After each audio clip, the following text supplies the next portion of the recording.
Everybody. Thank you for joining. As promised, I promised to deliver that I would explain why I had the reversal at London here. This should be a very brief, short video explaining why I felt compelled to have a long entry here, and then we'll take a look at the several graph. But yeah, let's just dive right into it. So this is the trade that was taken on Friday, September 19th. And I already had this level marked. And as price was dropping little by little, and as you can see, it started dropping, went back up, and started dropping aggressively, and then it slowed down. That slow down is more like a traffic light. When you see the red light and you slow down, and then you kind of wait for the light to turn back on, and then you can either turn left or you turn right, right? So when it slow down like this, and I already know this is where my midnight open is, and if I show you on the separate graph what the midnight open look like, this is it. So the midnight open is right here. So I already demarcated as the midnight open here on the hourly chart, and you have the 6 a.m. on the hourly chart. And also at the same time, you have the 7 a.m. high on the hourly chart as well. And this is a 1 minute chart. It's the same chart that I showed earlier, just using a different platform. And as you can see, around that same time, you have a lot of confluences, right? So you have the yesterday daily close here, midnight open here, and you also have your 6 a.m. high on the different time frame. This is a 1 minute time frame. This is a 15 minutes time frame, and this is a 1 hour, and then this is the daily. As you can see, price is fractal. You have to start marking those points, those key levels, and then try to see how sensitive price react on these areas. And you always got to look for time. Time is more important than anything. At that time, what does price do? Like I said, it around, say, let's squeeze here, like right after 11 a.m. it start going down aggressively, then it slow down, hit the midnight open, and then we immediately went back up, right? So to me, if it had hit the midnight open and gonna go back and forth and go back and forth, then I probably would not take the trade. But the moment that it hit it, come back up aggressively, then boom, when it hit it on top of this like this, on top of the open, I'm like, there's a possibility that it might go up. And that's where I kind of enter the trade right around 724. Let me show you. Yeah. So I entered a little bit before that. So right the moment that it goes up this way, so I enter here, as you can see, 724, 25, and price go back, it goes down within that gap here, back and forth. But as you can see, each time it's making a higher low and a higher high. This is more confirmation to me that this is going higher. If I did not enter here, I would have entered here. If I did not enter here, I would have definitively entered here. Or more than likely, other people might say, I may have probably chased price and probably getting like right around here, and it will probably retrace on me a little bit to go back up. So by the time I try to enter the trade, and because I have to set up my recording, try to see how it's going to go. By the time I try to set it up, price was already moving, and as you can see, between 11:34, price kind of like really jump around within the next 10 minutes.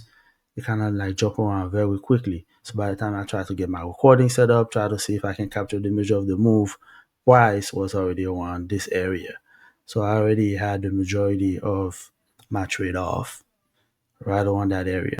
Well, sometimes when you're in the trade, you see prices moving so much and it's dropping so much. Sometimes you may feel like price may reverse on you or it might go even lower. It had happened before. So I said, let me make sure I get at least a little partial here. And I get a partial right at the high here. I got it a little bit before. And then I get another partial right here, right at the New York Open fair value gap. And also get the last one on top here. Then I don't know what price was going to do after that. Right. So I make sure I get the majority of my trade right at the New York Open. And let me show you how it looks like. So it create that first gap after 9:30 a.m. So you might say, wait a minute. The gap was formed at 9:41. How is that the first gap? See? So 9:22 was the last gap that it created. There's one here, but I would it's kind of ambiguous. But between but and even that it was even before 9:30. So when market opened at 9:30, there were no gaps for nothing concrete that you can see, or that's a clean clear gap that you can see where price may refer to. Meaning that was the first gap. I highlighted it and I make sure that when I put on my trade, I get the majority, if not half of my trade off. Yeah, apparently it went way above and beyond. But at the end of the day, you want to make sure you capture a good trade without being greedy. So that's how I was able to identify that trade. Again, you identify the midnight open, and if price is bullish, you know what it's going to do. It's going to drop right below midnight open. And then this is the midnight high. So to me, right around that it was getting at the midnight high, I wasn't sure what it was trying to do because as you can see, it was a lot of back and forth. And I'm like, okay, is it gonna go up after a while? So to me, there was almost a clear signal that it wanted to go up, but I needed a confirmation from here. Like when you see it from this angle here, and then price is gyrating around, and you have the midnight high right here.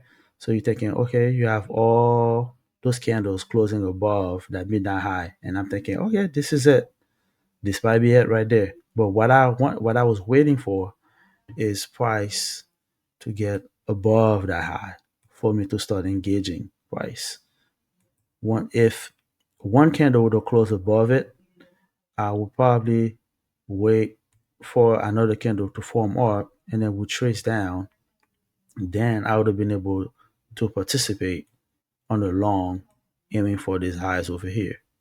I would say more than likely, if I would have been able to get in, yes, I would have gotten this high over there, get the majority of my trade off at this high. But as price was moving along, it did not get above that high. So it keep dropping, keep going back up. Give me hope that it's gonna go up, but it never happened. So I said the next price is going to target is that midnight open. And you wait, and that's the thing about trading. There's a lot of waiting that you have to do. And then once it hit this, I'm like, okay, let me wait what it's going to do. I need a confirmation that it can get above this high here. And I kind of enthusiastically wanted to get over there. I have my partial here because what usually would happen, sometimes he'll go up like this and then they'll drop and the market may melt at some point. I mean, I'm not in control of the market. And then sometimes you just got to make sure you move your stop loss high enough so you make sure you can reduce your loss and boom. And then keep going up. Obviously, aiming from this high over here. I already know it was going there. I was waiting for another opportunity for retracement, but it never came. And I already know it wasn't going to go back any further lower because I know that high was in play. I know any retracement is a small retracement to go higher, and there you go. And once it popped that over, I'm like, this is it. This is it for the day. It was around noon, and at this point, I'm like, it's a Friday. It's quadruple winching shenanigans going on. I already know it was going to go sideways, so I just stay out of the market for the rest of the day. And as you can see, it made a lot of promise that it's going to go higher, and yeah, went sideways. No significant moves. I'm like, any other significant moves that would have happened after that, I would have no regret.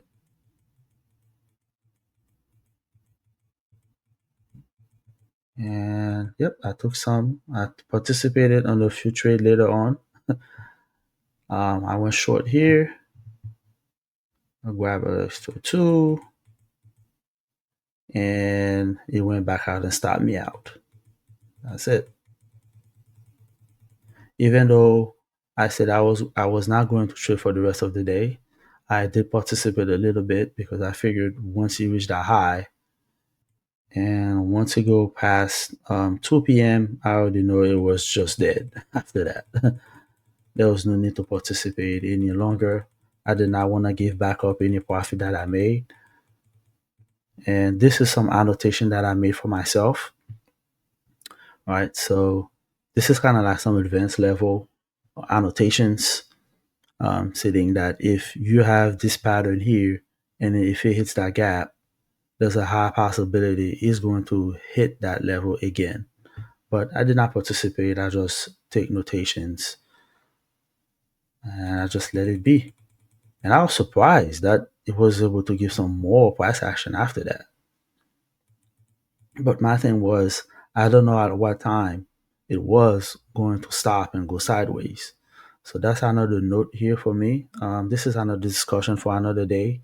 When you see price started dropping like this, you may be tempted to go lower, but nah, wait for it to clear that high first. Then it's going to drop. Making some of those big time, and I think that's about it at this point. Yeah, it keeps on going up. Surprisingly.